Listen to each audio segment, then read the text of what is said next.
kapatid, no, Arnel, sa iyong pagmasa ng salita ng ating Panginoon na ating pong pagbubulay-bulayan ngayong umaga. At katulad po ng ating tema for this month of August, July, Gratitude in Action. Ibig sabihin, ng ating pagpapasalamat ay hindi lamang po maririnig sa ating mula sa ating mga labi, kundi ito po ay nakikita sa ating pong mga ginagawa. Amen? At ngayong umaga ay atin pong tatalakayin itong hamon ni Apostol Pablo sa mga taga-Kolosas na sila ay maging mapagpasalamat sa ating Panginoon. At dito po ay kung mapapansin po natin na sa binasa po natin kanina, actually ang buo po dapat ito, no? Kasama po yung verse 18 ng chapter 3 hanggang verses 25. At ito pong chapter 4 verse 1 and 2. Sapagkat dito po ay pinibigyan diin ni Apostol Pablo sa kanyang mga sulat na ang pagpapasalamat kapag ito ay nagawa sa loob ng mula sa ating mga puso, ito po ay magpapatuloy sa ating pamilya hanggang sa iglesia na atin pong kinabibilangan. Ibig sabihin, meron pong domino effect na mangyayari na kapag ang isang tao ay nagiging mapagpasalamat sa lahat ng dumarating sa kanyang buhay na ipinagkakaloob galing sa ating Panginoon, magmula sa kanyang sarili, sa kanyang buhay, ito po ay dadaloy sa kanyang sariling tahanan at hanggang sa iglesia o simbahan na kanyang kinabibilangan. Ang saloobin po ng pasasalamat ay nagbabago ng lahat. Ito ay isang malakas na impluwensya sa lahat ng larangan ng ating buhay. Kaya, mga kapatid, pakinggan po natin ang mensahe ng ating Panginoon ngayong umaga. At bago po tayo magpatuloy, sandali tayong yumuko at tayo po ay dumulog sa ating Panginoon. Panginoon namin Diyos, kami Lord, ay nagpapasalamat sa umagang ito. At patuloy na pinupuri ka, sinasamba ka. At ang aming pagpapasalamat ay makikita sa pamamagitan ng aming paglilingkod sa iyo. Sa pamamagitan ng aming pong presensya ngayong umaga, na kami po ay nagpapasalamat, Panginoon, even Lord, anuman ang dumarating sa aming pong buhay, ay nais po namin ipakita yung aming pagpapasalamat sa iyo. Kaya sa oras na ito, Panginoon, habang kami po ay nakikinig ng iyong salita, patuloy po kayong mangusap sa amin, Panginoon, sa aming mga puso. Buksan mo ang aming puso at ang aming isipan ngayong umaga upang maunawaan namin, Lord, ang hiwaga ng iyong mga salita. Samahan mo po kami at gabayan at tulungan mo rin po kami higit sa lahat ng mga salitang aming pong marinig at matutunan ngayong umaga. Ito po ay mai-apply namin po sa aming sariling buhay at sa aming pamilya, maging sa aming simbahan. Lord, ang iyong nawang presensya ay sa kumilos sa aming kalagitnaan. Dalangin po namin na patuloy kang kumilos at gawin mo tuntungan ng iyong kapanglingkod upang ikaw ang sa maitaas at maluwalhati, Panginoon, sa oras na ito. Purihin ka, O Diyos, sambahin ka, luwalhatiin ka ng iyong mga anak. Sa ngalan ni Jesus, ito ang aming panalangin. Amen. Yaong mga taong mapagpasalamat. Ito po ang ating title ngayong umaga, na kung saan po ay mula sa aklat ng Kolosas, sa mga sulat po ni Apostol Pablo, na ang kanyang layunin ay upang paunlarin o i-develop ang mga tao na sila po ay maging mapagpasalamat sa lahat po ng antas o uri ng kanilang pamumuhay o maging kalagayan ng kanilang buhay. Alam niya na ang mga pusong nagpapasalamat ay gagawa ng isang mapagmahal na tahanan at simbahan. At ipinapakita niya kung gaano karapat-dapat ang mga mananampalataya na maging mapagpasalamat. At dito po sinasabi niya sa chapter 3 verse 14 to 16 na sabi niya rito, at higit sa lahat mag-ibigan kayo pagkat ito ang buklod ng ganap na pagkakaisa at paghariin ninyo sa inyong puso ang kapayapaang kaloob ni Kristo. Sapagkat ito ang dahilan kaya kayo tinawag upang maging bahagi ng isang katawan. Magpasalamat kayong lagi. Ang mga salita ni Kristo ay itanim ninyong mabuti sa inyong isip. Magpaalalahanan kayo at magturuan ng buong kaalaman. Umawit kayo ng mga salmo, mga himno, mga awiting espiritual na may pagpapasalamat sa Diyos. So dito po sinasabi ni Apostol Pablo na kapag tama ang puso, likas ang pasasalamat. Nagiging kalikasan sa atin ang mapagpasalamat sa Diyos kapag tama ang puso natin. Sabi rito ni Apostol Pablo, higit sa lahat, mag-ibigan kayo. Higit sa lahat, mag-ibigan kayo. Binibigyan niya ng diin na ipakita natin ang ating pagmamahal. Ipakita natin ang ating pag-ibig, ang ating pagmamahal sa Diyos at pagmamahal sa ating kapwa. Ang taong mapagmahal sa Diyos ay nagpapasalamat sa kanyang ginagawa sa buhay ng tao. Ibig sabihin, ano man ang dumarating sa kanyang buhay, ito man po ay isang blessing. Ito man ay mga problema o suliranin, ito po ay kanyang pinagpapasalamat sa Diyos. Nagpapasalamat tayo sa Diyos even sa mga pagsubok dahil alam natin na mayroon pong layunin ng Diyos. Amen? Nagpapasalamat tayo kahit yung suliranin yung binibigay sa atin ng Panginoon sapagkat alam natin na doon po tayo titibay sa ating pananampalataya sa Kanya. Kaya hindi tayo dapat nagmumukmok o hindi lamang dapat tayo nagpapasalamat kapag puro blessing yung binibigay ni Lord. At hindi tayo nagmumukmok kapag puro problema yung dumarating sa atin. Dapat, di ba, sabi nga kanina, sa kanta, no, sa opening song, no, natutuwa ako kay Jan kasi with action pa, may with dancing pa, no? Natutuwa ako sa kanya. No? Binibigyan niya ng buhay. Ano sabi doon sa song? Ano man ang pagkakataon, ano man ang sitwasyon, di ba?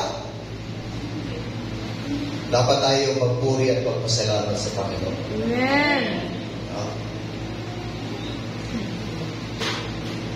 Ang mapagmahal na tao ay nagpapasalamat sa ating pamilya at mga kaibigan. Dahil alam natin na ating pamilya, kaibigan ay bigay sa atin ng Diyos. Hello? Hi. Ikaw ba ay nagpapasalamat dahil yan ang pamilya binigay sa iyo ng Panginoon?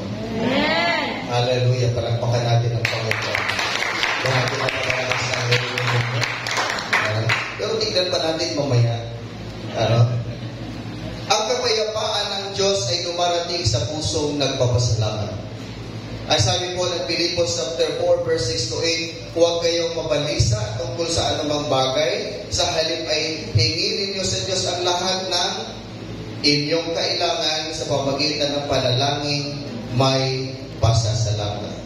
At ang malirik na kapayapaan ng Diyos ang mag-iingat sa inyong puso at pag-iisip sa pamamagitan ni Kristo Jesus. At sa wakas, mga kapatid, dapat maging laman ng inyong isip ang mga bagay na karapat-dapat at kapuri-puri, mga bagay na totoo, marangal, matuwid, malinis, kaibig-ibig at kagalang-galang.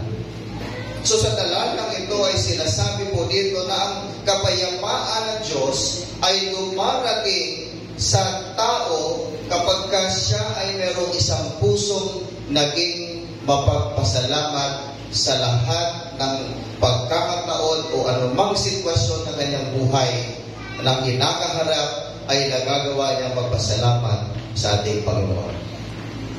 Now, tingnan po natin kung ano ang naidudulot sa atin ng mapagpasalamat na puso. Sa Colossus chapter 3 verse 16, nagsabi rito, ang salita ni Kristo ay itanim ninyong mabuti sa inyong isip, magpaalalahanan kayo, magturuan ng buong kaalaman, umawit kayo ng mga salmo, mga himno, mga awiting espiritual na may pagpapasalamat sa Diyos. Handa tayong tanggapin ang salita ni Kristo. Ito po ang isa sa naidudulot ng isang pusong naging mapagpasalamat sa ating Panginoon. Handa tayong tanggapin ang salita ni Kristo. Meaning, kahit anong mensahe ng Diyos sa atin, dapat natin tanggapin. Hindi tayo dapat namimili ng gusto nating pakinggan. Hindi lamang po pagka alam natin ito ay alam natin nakakabuti sa atin, o ito ay blessing na dumarating sa atin, o para sa atin, ay doon lang tayo nagkakaroon ng desire na pakinggan yung mensahe ng ating Panginoon. Pero kapag ang salita ng Diyos ay tumutumbok sa ating pagkatao at sa tingin natin ay parang tinatamaan tayo, ayaw nating pakinggan. Ganyan po minsan ang tao. Namimili ng salita ng Diyos na gusto niyang marinig. But if you have the heart of being thankful to the Lord, nakahanda kang tanggapin ang anumang mensahe ng ating Panginoon sapagkat yon ay paalala ng Diyos sa iyo. Yon ay blessing ng Diyos sa iyo. Amen? Amen. Kaya tanggapin po natin anuman ang mensahe o salita ng ating Panginoon. Kahit ito man ay tumutumbok sa ating pagkatao. Dahil tiyak na tayo po ay matututo. At dahil dito, nagiging marunong tayo. Natututo tayo.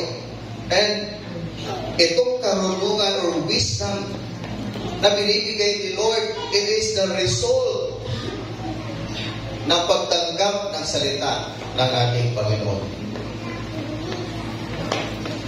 Kaya nung sabi dito, nagtuturo tayo at tinuturuan natin ang tao mula sa banal na kasulatan. Itinuturo natin sa kanila kung ano ang itinuturo din sa atin ng Diyos.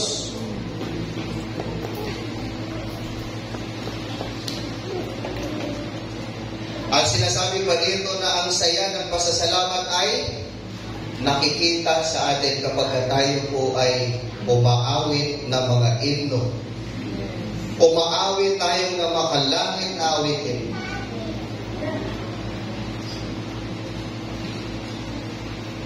Now, paano natin maitama ang ating mga puso upang tayo ay maging mapagpasalamat sa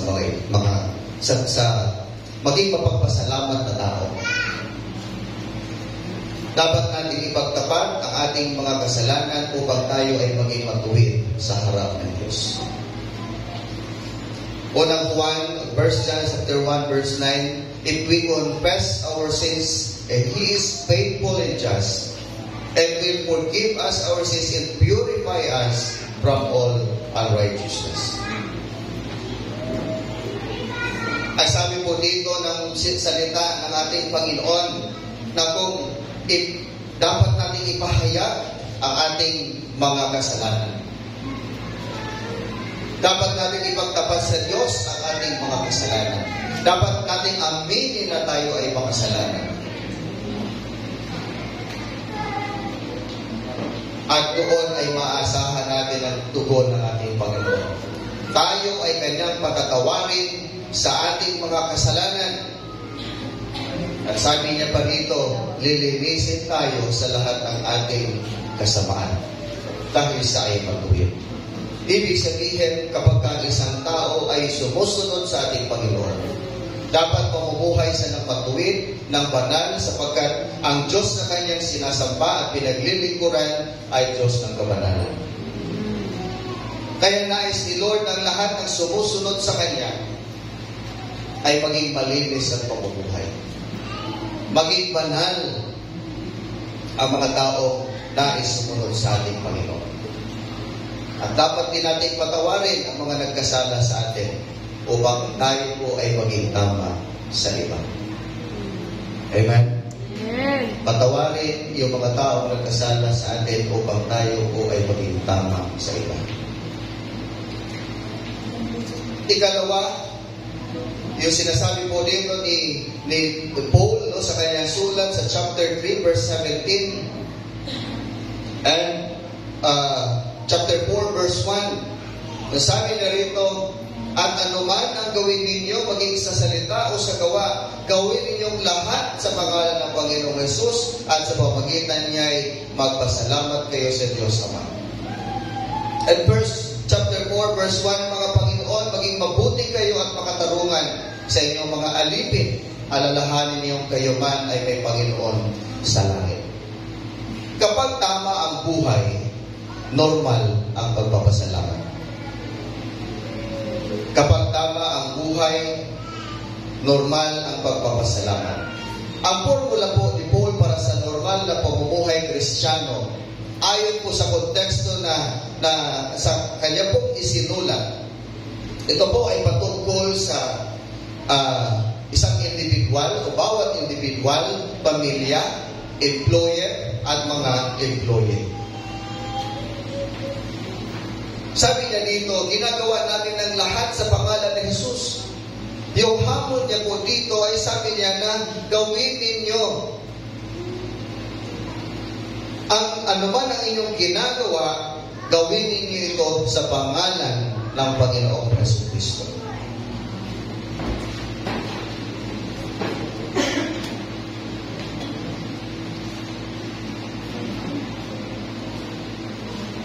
Ibig sabihin, ito po ay o sa lahat po ng ating ginagawa, dapat po tayong magpasalamat at maglingkod sa isa't isa na mayroong pagmamahal.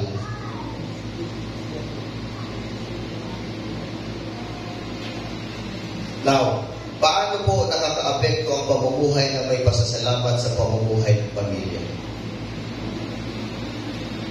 Unahin po natin yung pamilya. Ang mapagpasalamat ng mga asawang lalaki ay may malalim na pagmamahal sa kanilang mga asawa. Sa mga kalalakihan.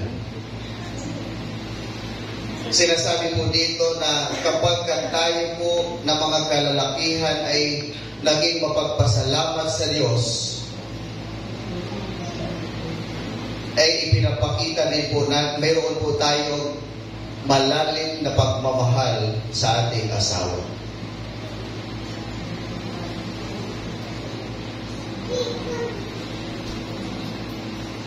At sinabi pa dito sa mga babae, ang mapagpasalamat ng mga asawang babae ay nagpapatibay sa kanilang mapagmahal na asawa. Kita po natin yung itinuturo sa atin, yung sinasabi po sa atin, ang isang asawang lalaki na mapagpasalamat ay ipinapakita niya na meron siyang malalim na pagmamahal sa kanyang asawa. Mga kalalakihan, ito po ba yung ating nararamdaman sa ating asawa? Meron tayong malalim na pagmamahal sa kanila. Pagbibigay ng importansya sa kanila. Pag-unawa sa kanila.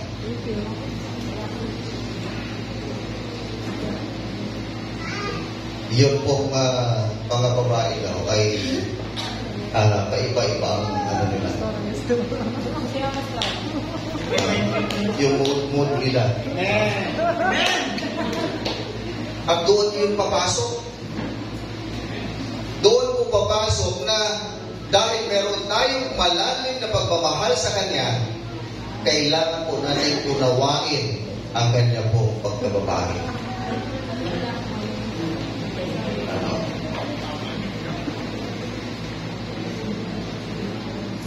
Kapag naglambing siya sa iyo, kahit pagod ka, sige lang. Kasi ang paglalambing, ibig sabihin, may hinihingi yan. Bayan lang po, pang-wine lang po.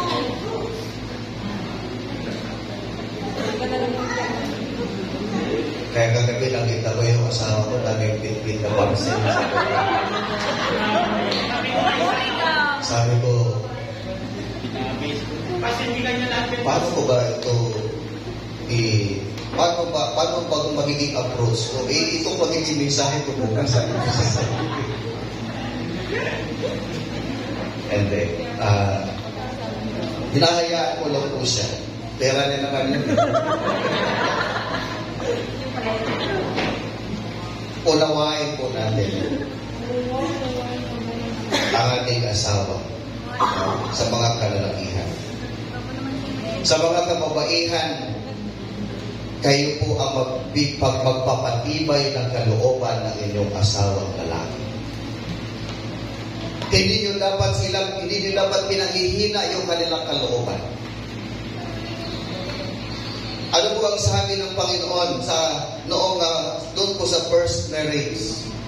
Sa Genesis. Ang sabi po dito sa Genesis chapter 2 verse 20, So the man gave names to all livestock, the birds in the sky, and all the wild animals, but for Adam, no suitable helper was found. Hindi po dito sinasabi yung no suitable helper, yung katulong. Hindi po. Ang sinasabi po dito ay helpmate. No? In other words, helpmate. Ibig sabihin katuwang. Ang asawang babae ay katuwang ng lalaki habang kanilang tinataguyod ang kanilang pamilya, ang kanilang mga anak. Hindi po katulong. Pero hindi rin po dapat kayo ang nagpapahina ng kalooban sa inyong asawang lalaki, sapagkat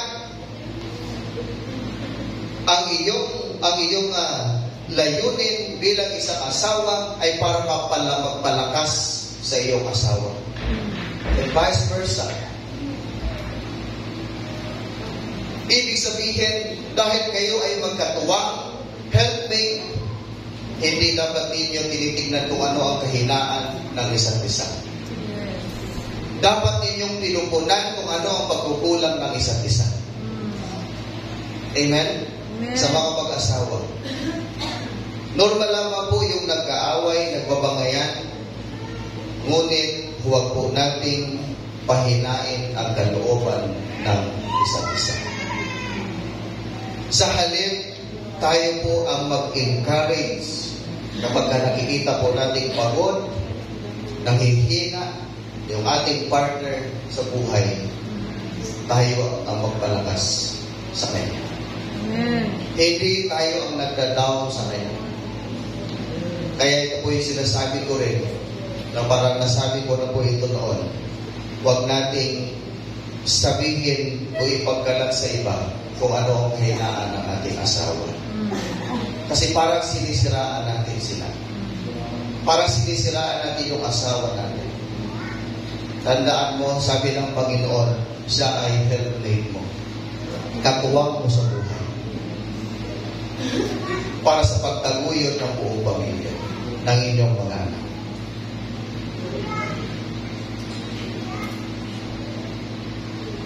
One of the purpose of marriage is pagtulungan ang mag-asawa. Hindi magsiraan at hindi magsisihan sa mga pagkakamali. Hindi sinisilip kung ano ang mali ng isa at gaganti naman ng isa. dahil sa pagkakamali. Helpmate, katuwang, magpalakasan ang mag-asawa. Amen. Amen? Dahil unang-una, yes, bigay sa iyo yan ng Diyos, yung partner mo. Pero alalahanin mo, ikaw ang pumili niya.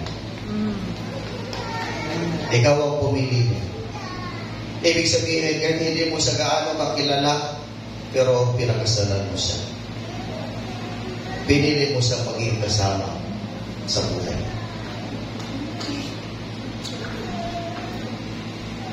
At sa mga bata naman, sa mga anak, yung mga batang nagpapasalamat ay sumusunod sa kanilang mga magulang. Hello, mga anak.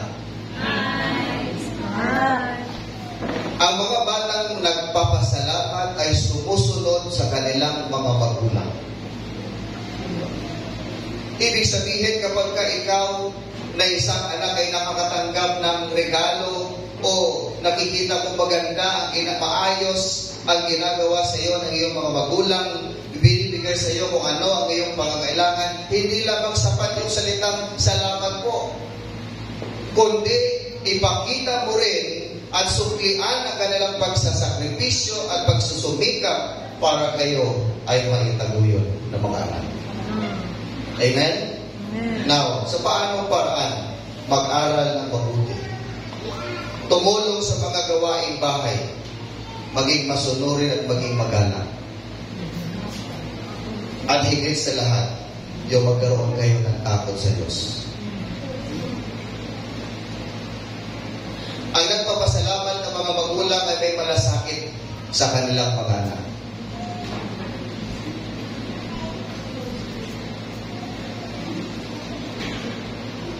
Tayo pong mga magulang ay hindi tayo pwedeng pumili na magiging anak natin. Tama po ba? Hindi katulad ng asawa, pinipili natin. Tayo ang pumili. Pero yung ating mga anak, hindi natin pinipili. Dahil ito po'y bigay ng Diyos sa atin. Ibig sabihin, ano man ang kanyang itsura, ano man ang kanyang pagkatao, ano man ang kanyang sitwasyon, kailangan natin tanggapin. At patuloy na pakitaan ng pagmamahal at pagmamalasakit. Hindi po ang mga anak ay hindi po perfecto nakatulad natin mga magulang. Ibig sabihin, kahit anuman ang kanila pong ginagawa, anuman ang kanilang kalagayan, unawain po natin sila. At tulungan at itaguyod ang kanilang buhay. Ang pagiging magulang po ay hindi natatapos. It is a lifetime commitment sa ating mga anak. Amen? Kaya kahit hindi man maayos o maganda ang takbo ng kanilang buhay, hindi mo dapat pinagsisihan bakit naging anak pa kita. Sa halip, ipakita po natin ang pagmamahal sa kanila at tulungan sila na bumangon mula sa kanilang pagkakadala. Meron pong isang kwento. Ewan ko po kung napanood niyo ito. Isang matandang lalaki na nililitis sa hukuman. Nasabi ng judge sa kanya, sige, magsalita ka at ikwento mo ang mga nangyari.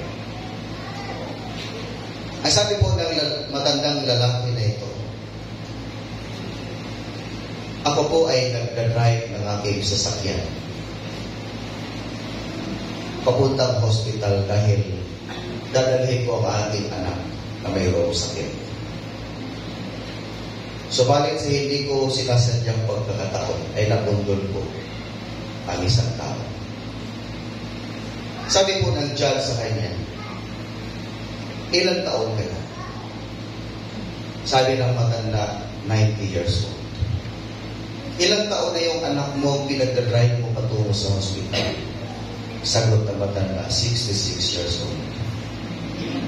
Sabi ng judge, ikaw ay 90 years old at pinag-drive mo ang iyong anak na 66 years old dahil siya ay mayroong sakit, ikaw ay isang kahanga-hanga naman. Ikaw ay isang kahanga-hanga naman. Ano po, patungkol po saan ang kwentong ito? Yung katulad po na sinasabi ko kanina, the role of the parents for their children is lifetime commitment. Habang tayo po na mga magulang ay nabubuhay sa mundong ito, at kahit ang ating mga anak ay meron na po silang sariling pamilya, hindi po natatapos ang ating pagiging magulang sa kanila. Because it is a lifetime commitment sa ating pong mga anak. Kaya habang nabubuhay po tayo at nakikita po natin ang kalagayan ng ating mga anak, ito man ay hindi maganda, ipagpatuloy po natin ang ating ginagawa sa kanila. Until such time na ma-reach nila kung ano po ang inaasahan natin para sa kanila. Yung goal natin para sa kanila. Amen? Now, dapat po tayo sa pagpapasalamat sa workplace between the employer and the employee, sa mga amo at sa mga manggagawa. Dito po sinasabi ni Paul na ang mga manggagawang nagpapasalamat ay nagbibigay ng higit na mataas na paglilingkod bilang pasasalamat sa Diyos. Ibig sabihin, dahil hiningi mo kay Lord na magkatrabaho ka at binigay naman ni Lord sa iyo, magpasalamat ka at ipakita mo yung best mo para masabi ng iyong amo o ng iyong pinaglilingkuran na ikaw ay karapat-dapat sa ginagawa at sa posisyon. Ang nagpapasalamat ng mga amo ay tinatrato ang mga manggagawa gaya ng pagtrato sa kanila ng Diyos. Kapag nakita ng amo na pinagpapala siya ng Diyos, ito ay kanya rin ibinabalik sa kanyang mga workers na naglilingkod sa kanya ng gusto. At dahil pinibless siya ng Panginoon, nagbibigay din siya ng salary increase, nagbibigay din siya ng bonuses, o kaya ay kanyang pinopromote ang kanyang mga empleyado.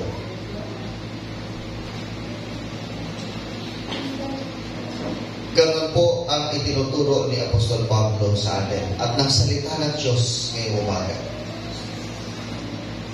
Na mula sa ating sarili, kung meron tayong isang pusong mapagpasalamat, ito po ay dadaloy sa ating sariling pamilya at maging sa ating pong trabaho. Ganon po ang magiging resulta kapag tayo po ay mayroong isang pusong mapagpasalamat. Ikatlo, sa Colossians chapter 4 verse 2, sabi po dito ng sulat ng Diyos sa atin, huwag kayong magsasawa sa pananalangin. Gawin ninyo itong daigdig at may pasasalamat. Kapag tama ang mga panalangin, ang pasasalamat ay hindi natin pinapabayaan. Devote yourselves to prayer, being watchful and thankful. Ay sabi ni Apostol Pablo sa kanyang sulat, huwag magsasawang manalangin. Magdasal kapag maganda ang buhay at kahit pagdating ng mga problema, magdasal pa rin. Amen? Patuloy na manalangin kahit na tila mabagal ang pagdating ng mga sagot ng Panginoon. Sabi pa dito, gawin ninyo itong mataimtim at may pasasalamat. At kapag ito ang ginawa natin, asahan nating sasagot ang Diyos sa kanyang panahon, sa takdang panahon. Magpasalamat sa mga sagot sa panalangin kahit bago pa ito dumating sa atin. Bago pa lang ipagkaloob ni Lord sa atin, yung ating hinihingi, magpasalamat na tayo sa ating Panginoon. Amen? Ano ang itinuturo sa atin ng makapangyarihang sulat na ito? Kapag tama ang puso, likas ang pasasalamat. Kapag tama ang buhay, normal ang pasasalamat. Kapag tama ang mga panalangin, ang pasasalamat ay hindi pinapabayaan. Mga kapatid, paano po natin mailalapad ang mahalagang aral na ito sa ating buhay? Muli, ang sabi po dito, sa akin ng ating Panginoon, huwag kayong magsasawa sa panalangin, gawin ninyo ito mataimtim at may pasasalamat. Pagpalain tayo ng ating Panginoon sa umagang ito at sa bawat pagkakataon ng ating buhay. Amen.